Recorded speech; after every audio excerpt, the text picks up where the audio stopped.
All right, we're going to go ahead and get started. Welcome to today's webinar titled, Is Your Data AI Ready? Thank you for being with us, and we encourage you to ask questions throughout the webinar as they come to you through the chat functionality.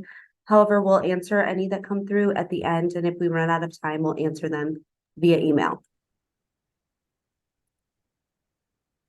My name is Carla Hartman. I'm the VP of Marketing at Resolve Tech Solutions. I'll be facilitating today's webinar, and I'm joined by my colleague, Michael Brown, Director of Architecture at Resolve Tech Solutions.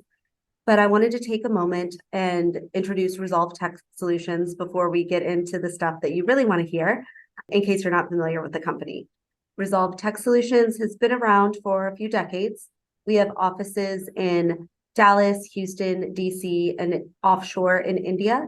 We help organizations achieve their IT modernization goals. And we do that through core business system modernization, digital transformation services, such as custom application modernization, data modernization, which is what we're primarily talking about today, and mobile development. We also have an AI, ML, and RPA practice, and we're a leading provider in cloud migration and post-migration services. So our goal really is to help our clients succeed in their IT infrastructures and give them the support they need. And our vision is a world where digital and AI technologies drive limitless possibilities. Let's dive into AI and data preparedness. I really like this graph from Gartner. When it comes to AI adoption, we are at the peak of the inflated expectations with AI. This is where most leadership is saying to their team, we need to use AI and trying to figure out how. Where people are experimenting with generative AI tools like ChatGPT or Google Bard, we're using Dall-E or AI headshots and seeing that AI is real and it's easily accessible. So it's exciting, but some of you may have noticed from this week's stock market, some of the AI-fueled optimism is already cooling off. And as we try to take AI into our organizations and perform very unique use cases, this is also the time where many AI projects will fail if you don't have the right people, process, and technology. So there's a lot that's going to go into this hype cycle as we're getting to the end of it, right? But one thing we know for certain is it all starts with data. So let's define that term. Basically, it means your data needs to be tailored in a way to train AI models. I know that sentence isn't exactly helpful either. So let's take it a little bit deeper. It means that your data is clean and well organized and in a format that's compatible with AI modeling tools being used. The data needs to be checked for accuracy. You need to remove errors and inconsistencies, and ideally, it needs to all be fed into a single repository. Most organizations we work with do this within the cloud in a data lake, and your data should be enriched, which is a combination of data plus rules plus tags, which makes it ready for large language model consumption, and then eventually the use of neural symbolic AI. That's when you can do like the reasoning, learning, and cognitive modeling. So very simplistically, an example of AI-ready data, if you are working in healthcare, a data set of medical records that's been fed into a single data lake labeled with the patient's demographics, diagnosis, and treatment outcome. So that's a very, very simple example. Another one could be if you're labeling photos of cats and dogs to feed into a system, making sure that they are identified correctly, tagged correctly, and there's rules in place that say, hey, this is either a cat or a dog, and this is what those constraints are. But Michael's going to take a deeper dive into AI-ready data for the next 20 minutes or so and explain how we're solving for data modernization at Resolve Tech Solutions. So without further ado, I will pass it over to Michael.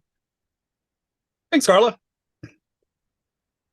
So just want to do a level set, right? You can't talk about, machine learning and AI and deep learning. Like all of these things are, they just kind of run together sometimes, right? So what I want to try to do is just give some little a level set and kind of talk in a practical way what these things mean and how we approach them from an architecture and an engineer point of view, right?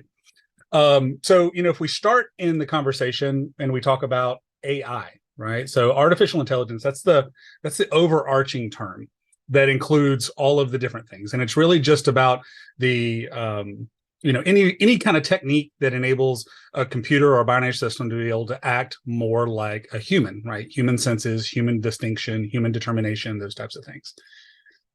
Then as a subset of that, there are a lot of different mathematical algorithms and decision-based algorithms that make up the umbrella of machine learning, right? And these algorithms are interesting in that as we train them and as we use them, based on the type of data, they can get experience, or they can improve, or they can become broader in their capabilities. And this is per individual company or individual use case, right? So you can take a generic random cut force model, and as you're using it over time, you can give it more and more capabilities for your organization. And then finally, you have deep learning, which is like a subset of machine learning that enables us to do some pretty interesting thing with lots and lots of features of data. When it starts getting really complicated, pretty much if you can't think about it as a human in your head, that's what deep learning is for. And then finally, the last area is reinforcement learning. So this is the type of machine learning algorithms that we give it a reward, right? We tell it what good is, or we tell it what the reward is, and we ask for it to go out and just try to figure out as many ways to do something as long as it gets the reward, right? So it's some pretty interesting mathematical equations and mathematical algorithms that we get to use and play with, and there's hundreds of them, across the board. What can we do with these algorithms, right? What is it that people are doing? Well, they can do classification. We were talking to a customer just recently, talking about classifying their tickets, right? Working with their customers and classifying tickets that are very heavy and very difficult versus classifying tickets that are easy and fast. You can start getting, a lot of interesting, interesting analytics coming back from existing systems, just using simple classification algorithms. A classification algorithm is something that's used for detecting spam, right? We've been doing that for decades. We want to do anomaly detection, right? We want to if something is strange, something is weird. Like, look at the data, we go, is this normal or is this not normal, right? That's what we'd use anomaly detections for. Regression analysis, right? How much or how many? Like looking at, predicting, if something's going to go up, predicting if something's going to go down, looking at the different types of inputs and the different types of features inside of your data that can cause that to happen. I have a set of data and I just want to understand how this data might be organized. It could be something that's very simple, like we look at it and we go, okay, this is organized by, a color. If this is organized by a feature, we look at it.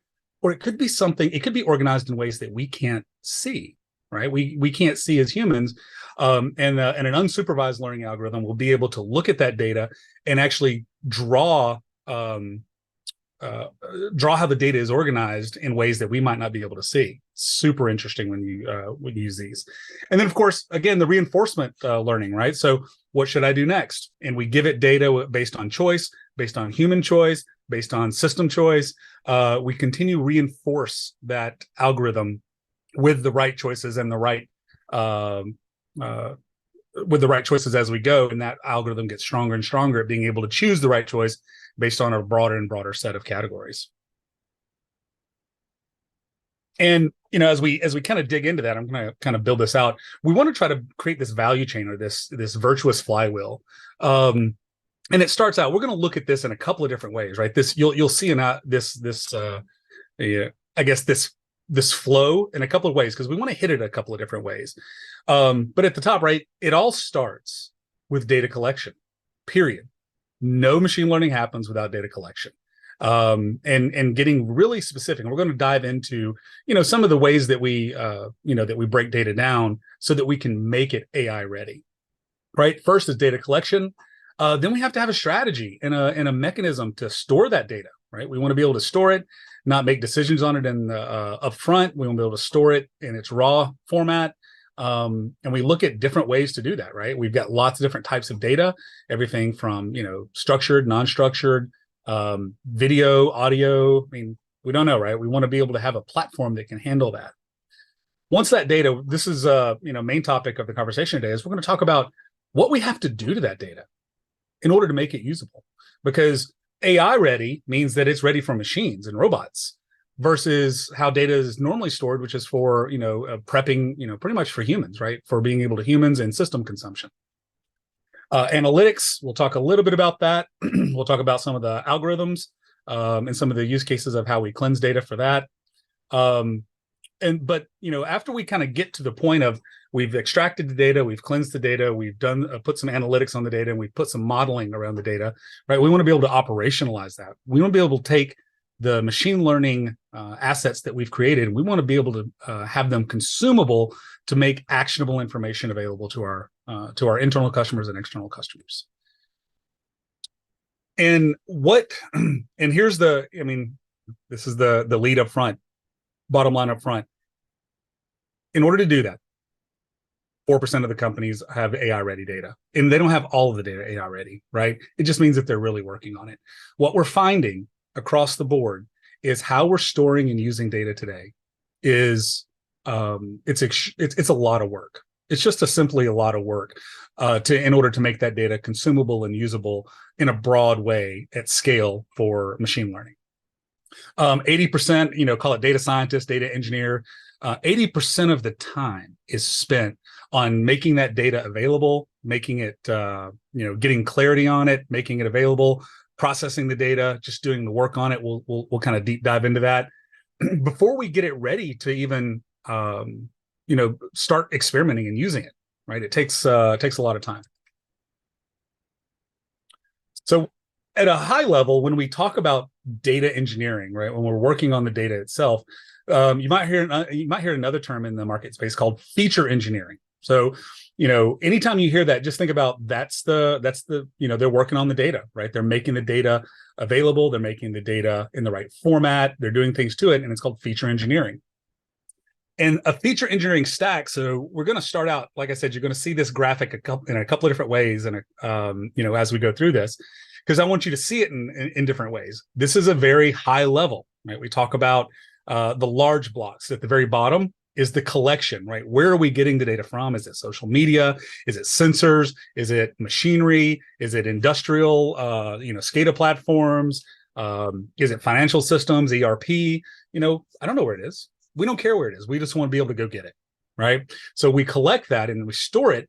And when we collect that data and store it, it has to be secure, right? We have to have the security layers around it so that we have appropriate access, we have secure access, the data is encrypted, right? We want to have all the appropriate security controls around that data as we're landing it in a usable space.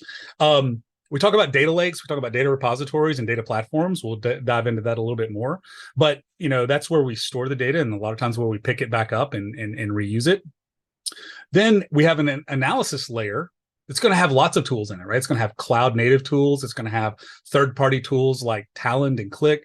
It's going to have Power BI, right? It's going to have a lot of different tool sets, right? And there's not one that wins. It's based on what your company needs, but there'll be a lot of tool sets to actually bring that data out and be able to put that data to work. And then, of course, at the top is ACT, right? We want to have dashboards, reports, actionable information, the right information to the right person at the right time in the right context, right? So they can act. And so that's this is one context that we use for how to do it. Now, when we talk about feature engineering and data in general, what are the things that we have to do, right? So when we talk about feature engineering, it's really about, I'm going to take one or more data sets that I have that I want to operate on. And I have to create, possibly new features, right? I want to be able to create a new data set. I want to, and it really depends on what we're trying to do with that data and what algorithms that we're trying to use. We're going to need to be able to transform features of that data or context points of that data. We might be able to take certain features in that data set and pull them out, right? We just want to select that. We don't want everything else because it can slow the models down. It can make them more difficult to operate. So we might want to be able to take just a selection. Might have to handle missing data. Might have to handle incorrect data. We might have to handle a lot of different things as noise gets interjected into data for different reasons. We might have to handle categorizing the data. So be able to look at data for where it lives in a geographical area or in a time frame area, like be able to work on data in that way and separate it out. And of course, we might need to do just straight up text engineering, right, to understand what the body of that data set, the word count and sentiment analysis, these types of things.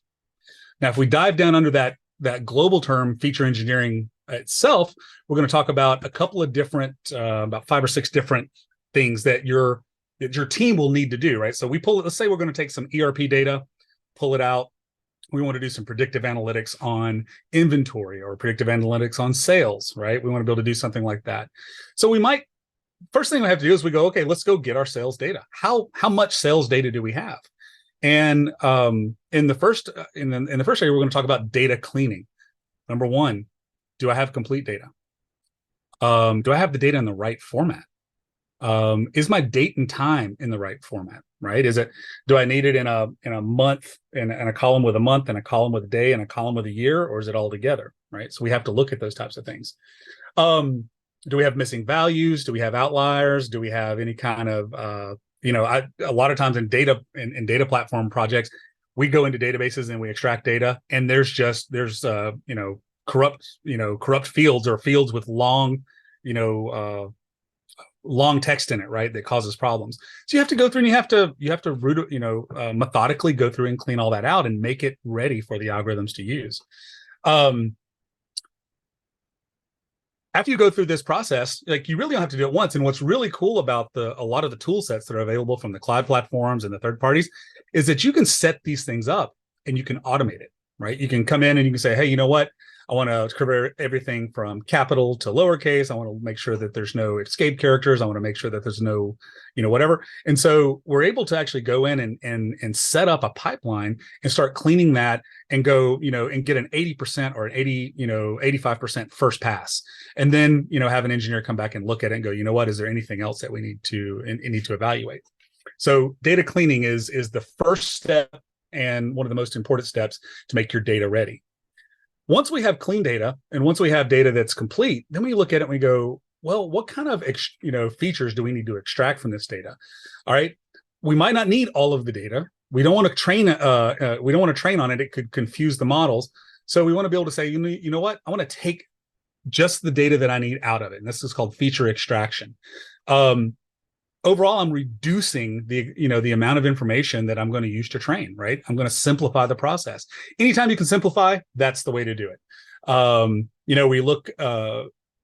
We simplify the data and we make it easier to consume. We make it easier to store, and we make it available for machine learning process.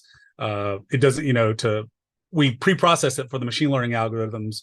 And what's really cool about this is per use case, depending on what we're doing, we might have a different feature extraction for each context or each use case that you want to do. Or in the example, like I said earlier, we want to do predictive analytics on sales. We might do a feature extraction from all of the sales data for all of a global enterprise, and we might just pull the data out for a particular product for a particular territory. And I might create data sets for product and territory for each one of those, and not try to do it together, because each geography might be different, and there might be different incentives, might be different things. And so I would do feature extraction by pulling that out for that use case. After I do feature extraction, sometimes I have to do feature creation. Let's say I wanted to look at some data sets and I don't quite have all of it together. A lot of times I might go get another data set. So for example, let's say I wanted to do my sales prediction based on geography and based on product. Well, from my sales data, I've got my product, but you know what? Then I look at my customer and it's just the main customer name, right? And I don't know where it was shipped. I don't know where it was consumed. And so I might go into my customer database and pull out where it was shipped to. Right? So I might get my ship to data and I might augment that and create a brand new feature. So I have where the product was actually delivered and consumed, and who bought it, and what the product was, right? So that's an example of feature creation.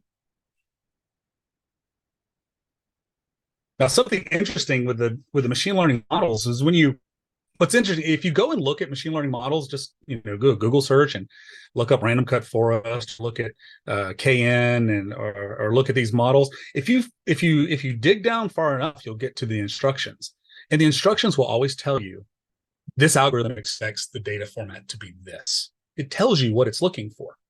And what's really interesting is a lot of times we have scenarios like this. Let's say we're looking at the population of people, their ages. Their ages can be from 0 to 100, right? That might be a range. What's interesting is some of the algorithms work best, instead of having that 0 to 100 as an integer, you scale all of those and fit it between a 0 and a 1.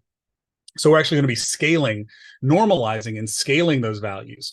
Another common normalization technique is I have colors, or I have locations, or I have something like that that's serial, that's text. I can't do machine learning algorithms on text. I need to convert it to a category number. So red, blue, green, yellow would be 1, 2, 3, 4, right? So I have to do a lot of conversions on that. So you can start to see in just the first couple of in the first couple of steps, there's just there can explode a lot of work, right? You can take a single table and have to convert all the columns from text categories to numerical categories, scale all the values from their standard value to 0 to 1, or from -1 to +1, right? There's a lot of work that goes into prepping data per algorithm. And this is per algorithm. I don't do this one time and it fits every single algorithm going forward. It's per use case that we generate. And that's why the data is important, to be able to keep the data in its raw, original format and not store this data and make changes to it, right? Because we're going to need to be able to go back to it time and time again and create new use cases. After we've cleaned it, we've created features, we've added features, right? Added new things. We've normalized the data and made it more consumable by the algorithms themselves. Sometimes we need to either aggregate the data together or pull data apart, right? So this is a little bit different than feature creation or adding features. It's the idea of I'm going to take multiple data sets. So for example, in my earlier example, I went out and pulled customer data in. So instead of having two tables, I'm going to create one big table of customer data, customer shipment data, sales data, and product data, right? I'm creating a new an aggregation of multiple data sources. I may even go pick up shipping rates and add that to it. That might be something interesting to show to see what the correlation is, or see if there is correlation between how much it costs to ship something versus how much the product is selling, right? These types of things. Aggregate data together, or if I have a large aggregation of data and I only want to understand certain things, I might pull data out of it, right? Simplify it. And then finally, and I hate to use the word finally, it's not finally, it's just the end of this list. We talk about sampling, right? So when we're learning, when we're building machine learning models, one of the things that we like to do is we take the entire data set and we go through a process of pulling out a portion of that data set. And it's not just if I have data, from newest to oldest, I'm kind of showing an idea here, newest at the top, oldest at the bottom. We don't want to take, let's say, maybe 30% of it, and we don't want to train on that, right? We want to take that and reserve that. And we want to use that for testing later on, right? So we have to pull it out. So we have to take this data set that we have.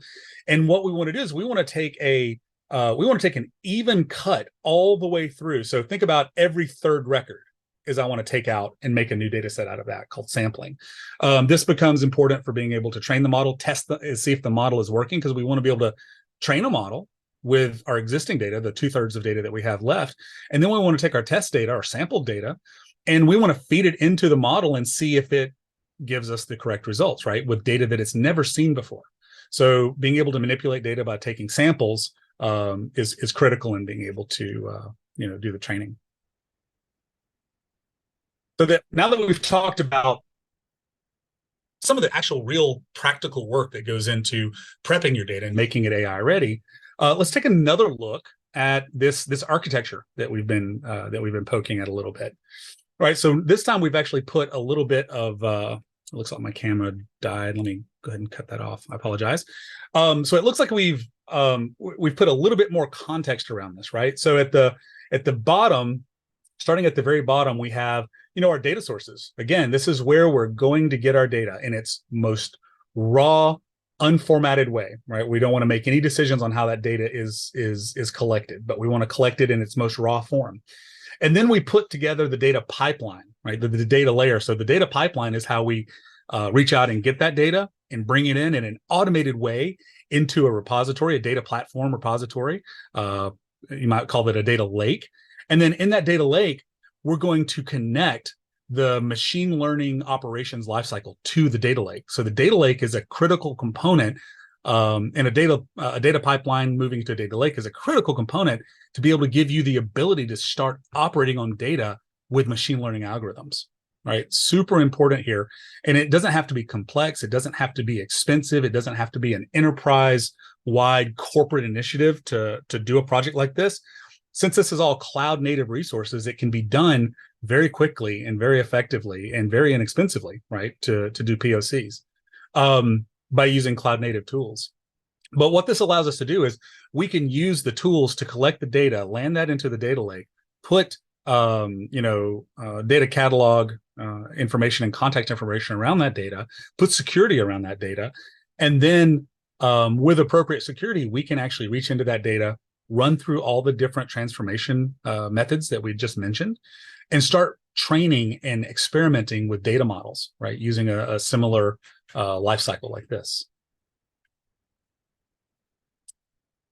So specifically, when we talk about that data layer, that data pipeline, let's dip into a little bit of what a data lake is.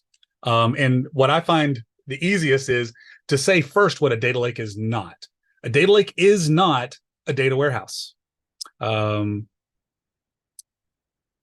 The commonality between a data lake and a data warehouse is that they have the word data in them.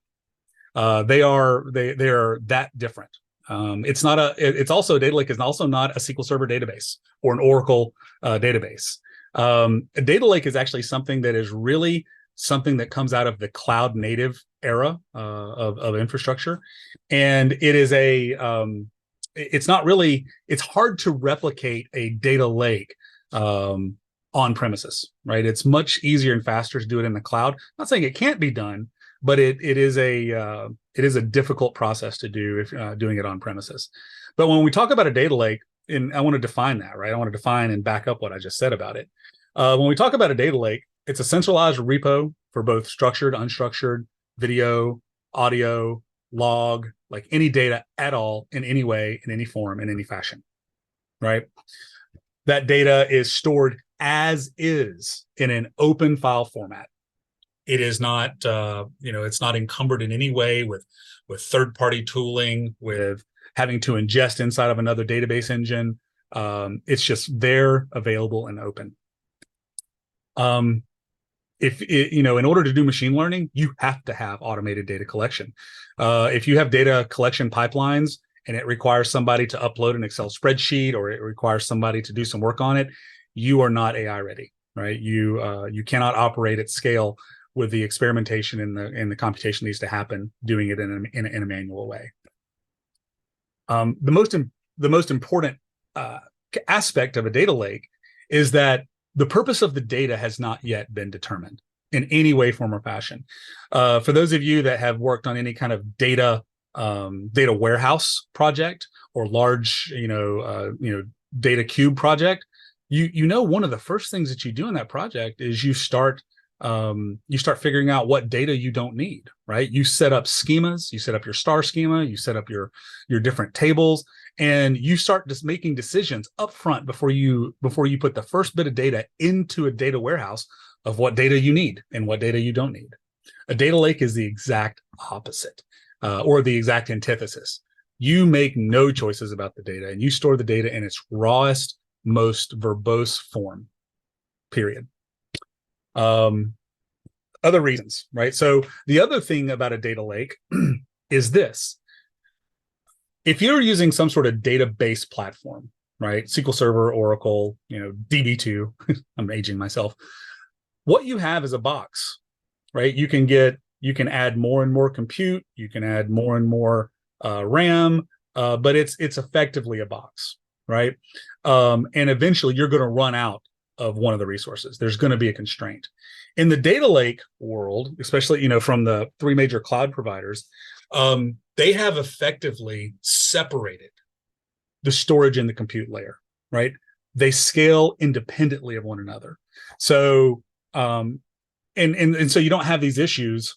Like I've worked with customers that had large data warehouses, and certain parts of the business wanted a new feature, but other parts of the business were using old code and they couldn't support that new feature, and so there was just a lot of constraint around the data warehouse.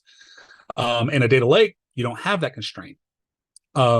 Multiple teams can operate on the data in a data lake independently and simultaneously without impacting each other's performance. That's the key. You're decoupling it.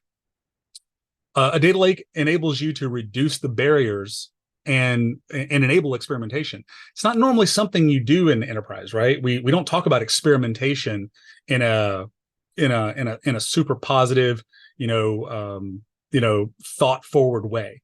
But it's important to understand that in machine learning, there has to be experimentation, and you want to be able to move quickly, train quickly, and fail or find out what works the best and move on to the next experiment, right? It's critically important. No one has this figured out so well that they don't have to experiment with machine learning, especially with unique data from different corporations. It enables you, once you have a data platform, a data lake, it enables you to do advanced analytics across all of your data sources. Now think about it. You now have, instead of having to connect through different data sources, through different networks, through different security zones, you now have a data repository where all the data lives. And you still have security zones around it, but you don't have to build infrastructure to get access, right? It lowers the barrier of entry and enables advanced analytics. You're going to reduce the complexity and operational overhead of doing, any kind of traditional ETL, right? ETL and data lake or data warehouses are not going away. I can show you many use cases of where the data lake is the central repository, and there are multiple data warehouses that spawn off of it, right? But the data lake is the core, and it's because it enables us to simplify a lot of the data cleansing and a lot of the data movement, and be able to populate those data warehouses much more effectively. And then, everybody always says it's future extensible, but it does give a unique set of capabilities. As your data grows in the cloud, we don't have the constraints that we normally do in infrastructure. As we get new use cases, brand new use cases come along, brand new algorithm opportunities come along, brand new ways to be able to interact with data come along. A data lake allows you to tie into those and experiment with those and operate with those and see what value it brings to your company. And to conclude, I wanted to talk about what happens after the data modernization. So we have several energy industry attendees on this call, so let's explore some of the possibilities of AI. And I want to preface, we have expertise in more than energy. So if you want to set up a post-webinar call to discuss ideas we have for use cases in your line of business, we'd love to talk. But for time purposes, I just pulled a few energy use cases. So in the energy industry, and I've worked in that industry for a number of years myself prior to joining Resolve Tech Solutions, you hear a lot about AI being used for load forecasting. But here are some other use cases that we're working on with some of our clients. So the automated trade matching and reconciliation. And to train an AI system for this, you would need to provide it with a data set of historical trade data. And the data set should include all the relevant trade details, like the trade date, time. As Michael said, it might have to be in a specific format, trade quantities, prices, and counterparty details. And you can automate that and take away some of the manual labor. Another way that we're working with clients is risk management. And in this could be used in finance, general trading as well. But you can identify risks and predict price movements to make better decisions on how to buy and sell, right? You can manage your counterparty risk, and you just need your historical data, market data, power prices, demand data, things like that. Fraud detection, this is talking more about energy, but once again, universal. we're working with clients on this to detect and prevent fraud. So your AI system can be trained to identify patterns of suspicious activity. For this scenario, unusual trading patterns or attempts to manipulate the market. It can also be used to look at fake identities and forged documents. So interesting cases there, and fraud detection can be universal. And then this is called Everyday AI by Gartner. So I've been reading a lot of the Gartner reports. But if you just want to make your AI more efficient and optimize the process, AI is a great place to start, right? That's what we're going to see a lot of the use cases in the next 3 to 5 years, where you're taking your data, in this case, settlement data, out of different systems, and you're taking the times and the amounts and details to create efficiencies, right? So you can enhance your productivity. So I do want to open it up for questions. We had 2 come in during the webinar. Let me check if any more have come in. All right, Michael, question for you. What is the timeline on getting your data ready for AI? Well, as always, I have to use the solution architect answer. It depends. But in general, you're looking at, we see from when you start from scratch, you've got some data sources, you've got some things. You're usually looking at around, call it a crawl, walk, run phase. And each one of those is around, call it 3 to 4 months, right, of time to really get going. The first thing that you got to do is you got to get the data pipeline in place. You got to get a data repo in place, and basically get your laboratory set up, is what I call it, like setting up your lab, your data lab. And then once that does, what we like to do is in the very first phase, in that first crawl phase, we like to see what that looks like and take 2 or 3 experiments with some data and run that and see which one of those comes out best. And then we convert that graduated into a walk phase, to where we productionalize that and make that more more part of the process, get a lot of buy-in from it. And then the last part of the phrase, the run, is where we productionalize that, so it's being consumed by the business at large. So 3 months to start, and 9 months to get your first product live and running in production. All right. From scratch. So, yeah, I mean, if you do have initiatives and goals set by leadership in your organization to start to implement AI, the time definitely is to start now if the data you want to use is not AI ready. And we had one more question come in about what type of team and skill set do you have to have in place to do this data modernization, in your opinion, Michael? Well, my opinion, I actually lean on some research that I was doing around Facebook kind of breaks it out into 3 categories of skills. At the top category, if you will, or the most specialized category, is a data scientist. These are the people who operate on the algorithms and do algorithm tuning and selection. A lot of times what we found is a true data scientist is not as necessary when we're doing some of the more common use cases. The next category of people are the most important. It's called data engineers. The data engineers are the people who help you build your data platform. They help you build your pipelines. They help you get the data and do the data cleansing work and the feature engineering work that we talked about. And so they're a little bit data scientists, and they're a little bit engineer, right? And they work to get that data moved and located and operate and put into the right format so it can be operated on.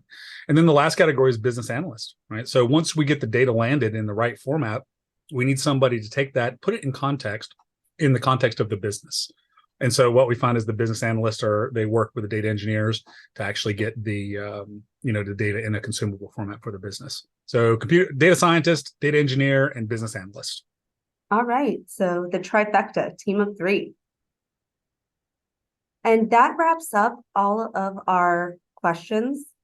So I wanted to end by thanking our attendees. Please ensure you fill out our post-webinar survey. Your feedback's important to us, and we want to make sure that this was a good use of your time. We are offering AI data readiness assessments through the end of the year. If you'd like to schedule, please email marketing@resolvetech.com, or to learn more about Resolve Tech Solutions, visit resolvetech.com. And lastly, for our upcoming webinars, follow our LinkedIn page. Thank you again for your time, and bye for now.